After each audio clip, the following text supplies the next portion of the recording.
आइए अब अपन देखते हैं आज प्रेम पीर के कवि घनानंद, प्रेम पीर के कवि घनानंद और घनानंद से संबंधित जो कक्षा 12 हिंदी साहित्य में जो पाठ आया हुआ है अंतरा पाठ्य पुस्तक से, तो उस पाठ का प्रथम पद्य अपन देखते हैं जो कविता है एक तरह का। घनानंद जिसके बारे में अपन जानते हैं कि प्रेम पीर के कवि है, ये किससे प्रेम करते थे? सुजान से प्रेम करते थे और सुजान की बेवफाई के कारण वो ये दिल्ली छोड़कर कहां चले जाते हैं? वृंदावन चले जाते हैं और वहां पर ये पद्य की रचना करते हैं। निम्बार्क संप्रदाय में वो दीक्षित हो जाते हैं और दीक्षित होने के बाद में भगवान श्री कृष्ण की भक्ति करते हैं, पर भक्ति करते करते भी उनको कहीं न कहीं उनके दिल में सुजान के प्रति प्रेम झलकता है, निश्चल प्रेम झलकता है। वो अपन इस पाठ के अंदर देखते हैं। प्रथम पद्य देखें आप सभी। बहुत दिनन को अवधि पास आस पास पर खरे अरबर निबर है उठी जान को।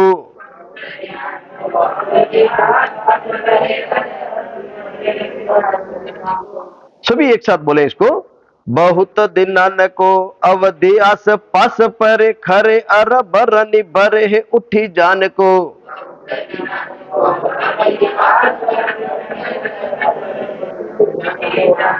कही कही आवन छबिले मन भावन को गही गही रखती ही दे दे सम्मान को।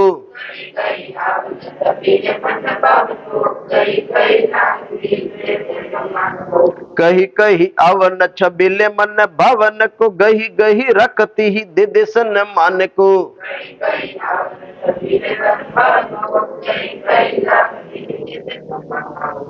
झूठी बत्तियां निकी पतिया नित्य उदासी है कि अब न गिरत गन आनंद निदान को।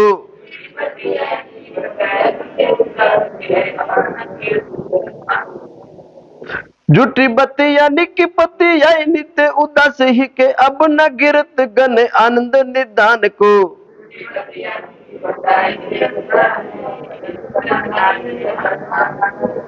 अदर लगे हैं अनिकर के पयान प्राण चाहत चलन ये संदेश ले सुजान को।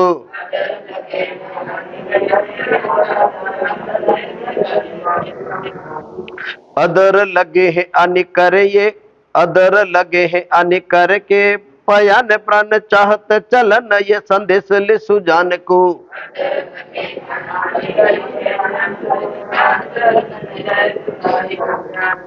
चाहत चलन ये संदेश ले सुजाने को।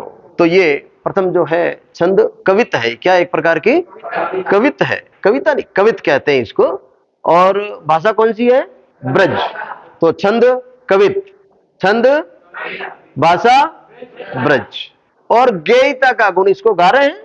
गेयिता का गुण, संगीतात्मकता का गुण। तो इसकी विशेषताएं अपन ने 3 तो याद होगी, वैसे ही 3 अपन ने लिख लिए। अब अपन इसके बाद में इसका सरलार्थ देखते हैं। सबसे पहले इसके कोई कठिन हो शब्द तो उसका अपन अर्थ देखे। चलो अपन साथ साथ देख लेंगे। बहुत दिनन को अवधि आस पास परे खरे अरबर निभरे उठी जान को। अब वो सुजान को याद करते हैं। किसको याद करते हैं? सुजान को याद करते हैं। बहुत दिनन को अवधि आस पास परे, बहुत लंबा समय हो गया, बहुत लंबा समय हो गया। बहुत दिना ने बहुत दिन हो गए, बहुत दिनों की अवधि हो गई, खूब लंबा समय हो गया मिले हुए। रोज रोज कहती हो कि आऊंगी आऊंगी, मिलूंगी मिलूंगी, रोज रोज कह रहे हो पर वो आती नहीं है, मिलती नहीं है। तब वो कहता है बहुत दिना ने को अवधि आस पास परे खरे अरबरनी बरे है उठी जाने को। अरबरनी कहते हैं व्याकुलता को। अरबरनी क्या क्या होता है इसका? व्याकुलता। यानी वो मन में बड़ा व्याकुल है। किसके प्रति? सुजान के प्रति। कि तुम्हारा बहुत दिन हो गए मिले हुए हैं सुजान, तुम्हें मिले हुए बहुत दिन हो गए, लंबा समय हो गया, तुम हर दिन आने को कह रही हो पर अब तक तुम नहीं आई हो। तुम्हारे से मिले बिना ये जी जो है, ये मन जो है बड़ा ही व्याकुल है, बेचैन है। कही कही आवन छबिले मन भावन को गही गही रखती है दे दे सम्मान को। बोलो बोलो।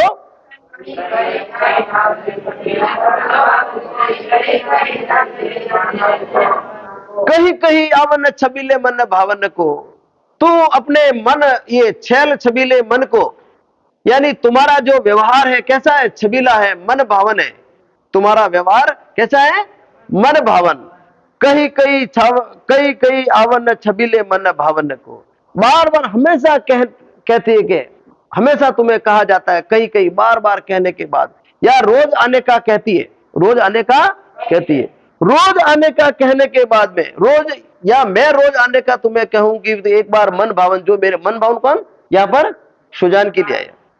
कहीं कहीं आवन छबीले मन भावन को, मन में यह होती है कि मेरे मन भावन सुजान तुम एक बार आओ। रोज रोज कहा कहता हूं, गई गई रखती है दे दे सन मान को। गई गई रखती, गई गई यानी पकड़ पकड़ कर, गई गई रखती है दे दे सन मान को। मैं अपने दिल को पकड़ पकड़ कर समझाता हूं, मैं अपने दिल को पकड़ पकड़, दिल को थामता हूं, दिल को पकड़ पकड़ समझाता हूं कि आज नहीं कल आएगी, आज नहीं कल आएगी, आज आ रही है, आज आ रही है। यानी वो एक प्रेम की जो, ये जो सांसारिक प्रेम की जो भावनाएं होती है, वो गणानंद अपने शब्दों के अंदर वो प्रकट करता है। झूठी बत्ती यानी की पत्ते यानी ते उदासी के, अब न गिरत गन आनंद निदान को।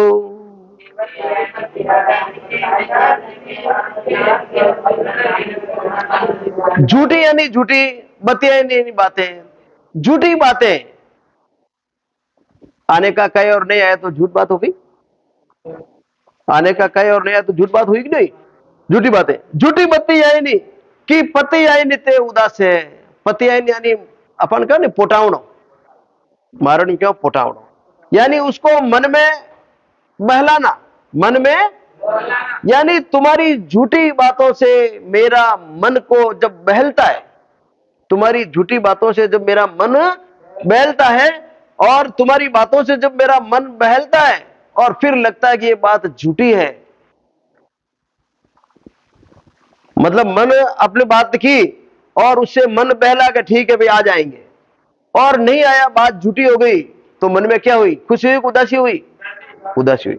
झूठी बत्ती या निकी पत्ती या नित्य उदासी है के। और उसके बाद में जब तुम इस प्रकार का तुम्हारा व्यवहार मुझे बहलाता है, झूठ लगता है, तो मेरे मन में क्या होती है? बड़ी उदासी होती है। यानी तुम्हारा जो ये व्यवहार है मुझे अच्छा नहीं लगता, कि तुम्हारा, तुम जिस प्रकार जो झूठ बोलती हो, तुम जिस प्रकार मुझे बहलाती हो, सिर्फ बहलाती हो, टाइम पास करती हो, वो बिल्कुल व्यवहार अच्छा नहीं लगता, उससे मेरे दिल में क्या है? उदासी है। अब न गिरत गन आनंद निदान को। अब तुम्हारे इस प्रकार के व्यवहार से जो मेरे मन में जो खुशी के बादल फूट रहे थे, मेरे मन में जो खुशी के बादल थे, आनंद के बादल जो थे, अब ना गिरत, गिरत यानी गिरकर आना। क्या गिरकर आना? खुशी के बादल, गन आनंद, गन, गन यानी बादल, आनंद के बादल, यानी तुम्हारे इस प्रकार की बातों से, झूठी बातों से जो मेरे गन, जो खुशी के बादल जो आते थे, अब वो बादल भी नहीं आते। अब धीरे धीरे मंठा पड़ गई, का पैड़ा जो, ठीक है ना। अब वो मालूम पड़ गया कि सुजान नहीं आने वाली, यानी सुजान के व्यवहार से वो क्या है? निराश है, दुखी है। झूठी बत्ती यानी की पत्ती याय नित्य उदास है कि अब ना गिरत गन आनंद निदान को। गन आनंद यानी आनंद के बादल, आनंद के बादल। तो आनंद के बादल, इसको अपन फिर देखेंगे बाद में। तो आगे देखते हैं। अदर लगे हैं अनिकर के पयान प्राण, चाहत चलन ये संदेशो ले सुजान को। अधर लगे हैं, अधर, अधर कहते हैं होठ को। अधर किसे कहते हैं? होठ। अधर किसे कहते हैं? होठ। अधर लगे हैं आनी करे के प्रयाण को। पयान यानी प्राण, पयान यानी प्राण, पयान प्राण, अधर, होठ। ये प्राण जो है होठों तक आने को लग रहे हैं, प्राण होठों तक आने को लग रहे हैं। प्राण कहां होते हैं? यहां होते हैं, यहां आ गए, यहां आ गए, यहां आ गए, होठ आ गए, फिर बाहर निकल के क्या हो जाएंगे?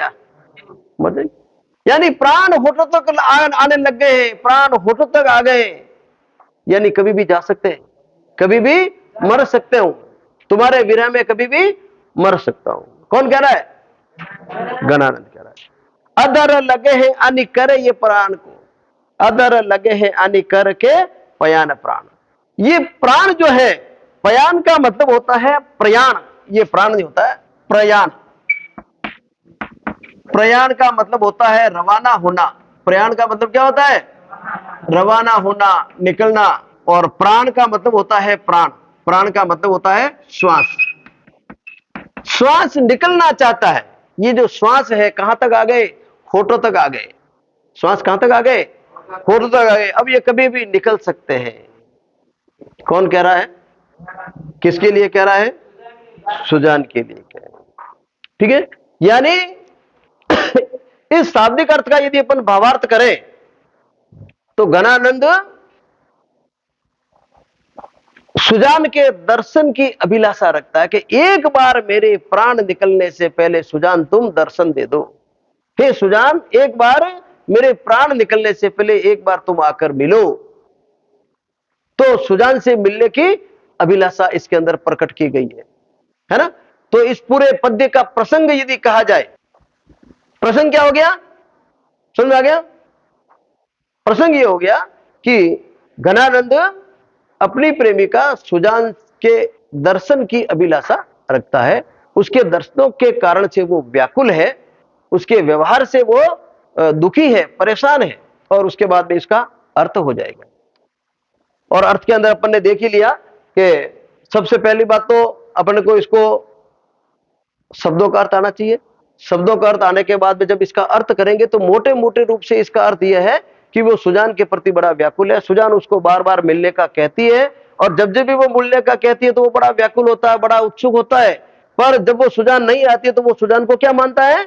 झूठा मानता है। और सुजान की बातें जब झूठी होती है, बार बार कहने के बाद भी नहीं मिलती, तो घनानंद बड़ा दुखी होता है, बड़ा मन उसका परेशान होता है। और वो चाहता है कि एक बार मरने से पहले मैं सुजान के दर्शन कर लूं, एक बार सुजान को देख लूं। और यही बात वो इसके अंदर क्लियर। अब इसके अपन देखते हैं, अब इसके दूसरा पहलू देखते हैं। इसी चीज को घनानंद, ये तो सरलार्थ भावार्थ हो गया। इसके अंदर एक श्लेष अलंकार, कौन सा अलंकार आया हुआ है? श्लेष अलंकार।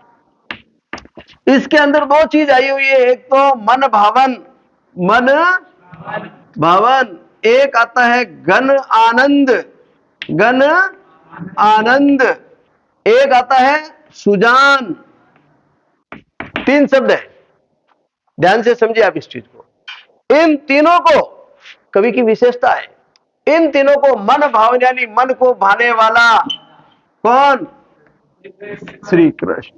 मन को भाने वाला कौन? श्री कृष्ण। ठीक है।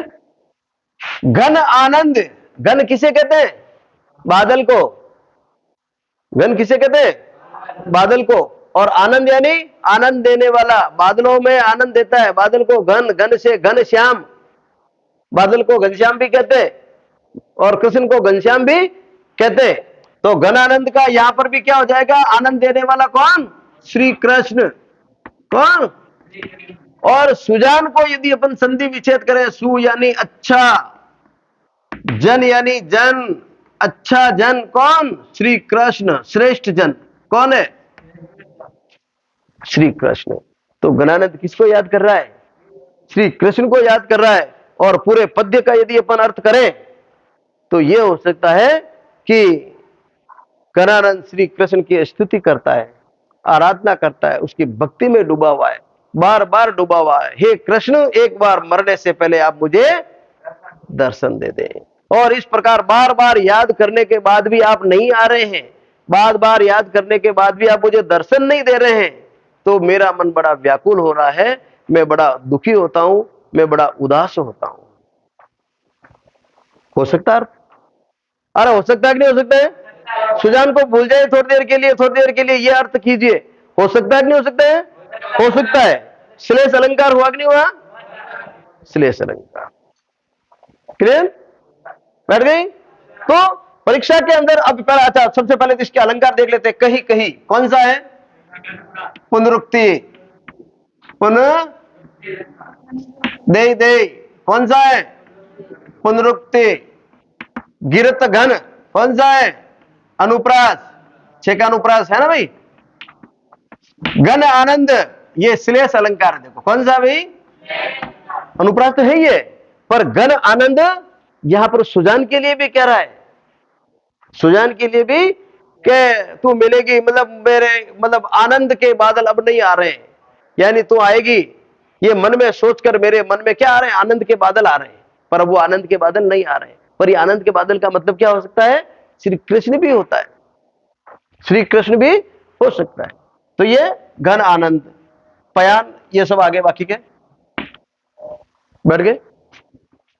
काव्य की विशेषताएं लिख देंगे अपन, कौन कौन लिख सकता है, सभी लिख सकते हैं। संगीतात्मकता, गेयता का गुण, ब्रज भाषा, ब्रज भाषा, और इसके अंदर ये कौन सा श्रृंगार है, वियोग श्रृंगार, विरह श्रृंगार। कौन सा श्रृंगार है भाई, वियोग श्रृंगार है, विरह श्रृंगार की रचना है। श्रृंगार तो है पर विरह है, विरह में डूबा हुआ है, ठीक है। और इसके अंदर विशेष में अपन जरूर लिखेंगे, सुजान की बात तो लिखेंगे ही, अन्य में यहां पर ये श्री कृष्ण का भक्त है और श्री कृष्ण को याद कर रहा है। ये मरने से पहले, गणानंद के मरने से पहले वो एक श्री कृष्ण के दर्शन करना चाहता है, अपने आराध्य के दर्शन करना चाहता है, अपने आराध्य से मिलना चाहता है, उसको पाना चाहता है। यहां पर श्लेष अलंकार भी है, ठीक है। आप सभी का बहुत बहुत धन्यवाद। इसी प्रकार आप रेगुलर निरंतर आप देखते रहिए। अगला पद्य अपन कल देखते हैं। आप लगातार इन पद्यों को देखें, और गणानंद के जो पद्य हैं बहुत ही महत्वपूर्ण है, परीक्षा की दृष्टि से भी महत्वपूर्ण है और जीवन में भी, क्योंकि आप आर्ट्स के विद्यार्थी हैं। जब आप बीए करेंगे, एमए करेंगे, आगे की परीक्षाएं देंगे, तो वहां पर गणानंद से संबंधित परीक्षा में सवाल बार बार आपसे पूछे जाएंगे। आप सभी का बहुत बहुत धन्यवाद। जय हिंद, जय भारत।